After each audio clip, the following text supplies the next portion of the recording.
नमस्ते बच्चों। आज हम चर्चा करते हैं अपठित गद्यांश के एक सबसे महत्वपूर्ण प्रश्न पर। यह प्रश्न जो है आपका 5 नंबर से लेकर 10 नंबर तक का आता है और आप सब इसको बहुत अच्छे से जानते हैं। लेकिन इसमें किस तरह की गलतियां आप कर देते हैं कि जिससे आपके जो अंक हैं वो कट जाते हैं। तो गलतियों को बताने से पहले मैं आपको ये बता दूं कि आपको इस तरह के प्रश्न का क्यों अभ्यास कराया जाता है और क्यों परीक्षा में दिया जाता है, आपकी परीक्षा क्यों ली जाती है। असल में अपठित गद्यांश देने का उद्देश्य होता है विद्यार्थी के अंदर अर्थ ग्रहण की क्षमता विकसित करना, कि वो जो पढ़ रहा है क्या वो पढ़ा हुआ उसे समझ आ रहा है कि उसमें क्या लिखा है। ठीक है। और जब उससे संबंधित प्रश्न दिए जाते हैं तो प्रश्न इसलिए दिए जाते हैं ताकि विद्यार्थी अपनी भाषा में उसके उत्तर लिख सके। तो दूसरा उद्देश्य आ जाता है आपका भावों व विचारों को अपने शब्दों में लिखने की क्षमता विकसित करना। और तीसरा इसमें क्या आ जाता है कि उसके अंदर जो मुश्किल शब्द होते हैं या साहित्यिक शब्द हम कह सकते हैं, मुहावरे होते हैं, लोकोक्तियाँ होती हैं, तो उसके बारे में आपका ज्ञान वर्धन करना, क्योंकि उससे संबंधित भी एक प्रश्न जो है आपको आ जाता है। कोई मुहावरा दे दिया जाता है गद्यांश में से ही या कोई शब्द दे दिए जाते हैं कि इनका वाक्य में प्रयोग करिए। इस तरह के प्रश्न आते हैं।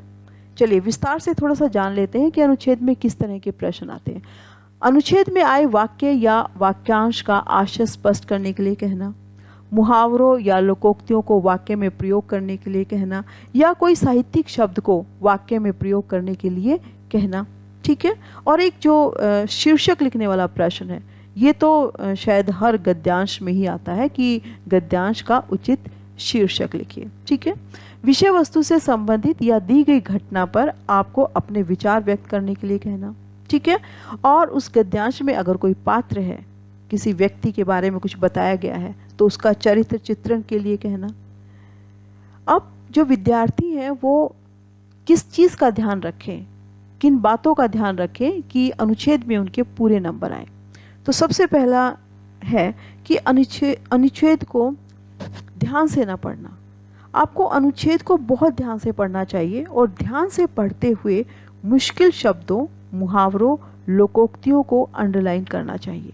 वो पहली आप रीडिंग करते हैं उसकी, उसी में ये सब काम जो है आपका हो जाना चाहिए। ठीक है। उसके बाद दूसरी जो आपको ध्यान रखने की है, जिसमें अक्सर विद्यार्थी जो हैं गलतियां करते हैं, कि उत्तर लिखने के लिए ज्यों के त्यों वाक्य अनुच्छेद से जो ले लेते हैं वो उनको नहीं लेनी चाहिए। उत्तर अपनी भाषा में लिखिए, उत्तर अपनी ही भाषा में लिखनी चाहिए। ठीक है। तीसरी जो गलती करते हैं वो क्या करते हैं कि बहुत से विद्यार्थी ऐसे होते हैं कि जो अनुच्छेद में जो शब्द आए हैं उन्हीं की वर्तनी जो है गलत लिख देते हैं।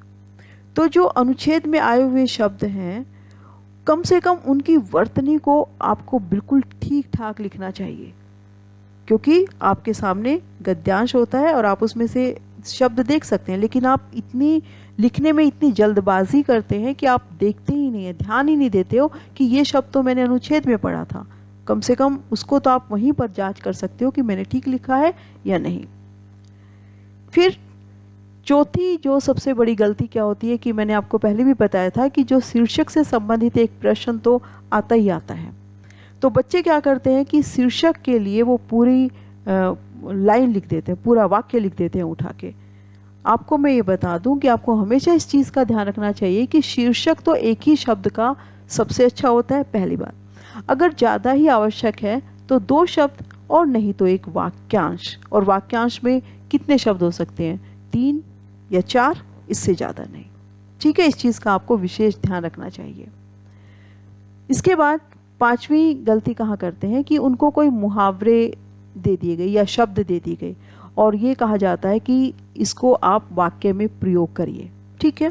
अब बच्चे क्या करते हैं कि उनको इतनी जल्दी होती है हर चीज़ की कि वो सोच समझकर पूरा वाक्य नहीं बनाते। वो क्या करते हैं कि बस एक तरह से मुहावरे को या शब्द को उस वाक्य में किसी तरह से चिपका देते हैं।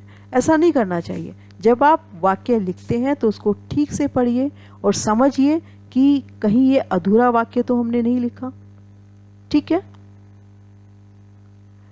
इसके अलावा मैं आपको एक बात और कहना चाहूँगी कि जितने अंक का प्रश्न हो उससे डबल वाक्य में उत्तर दें।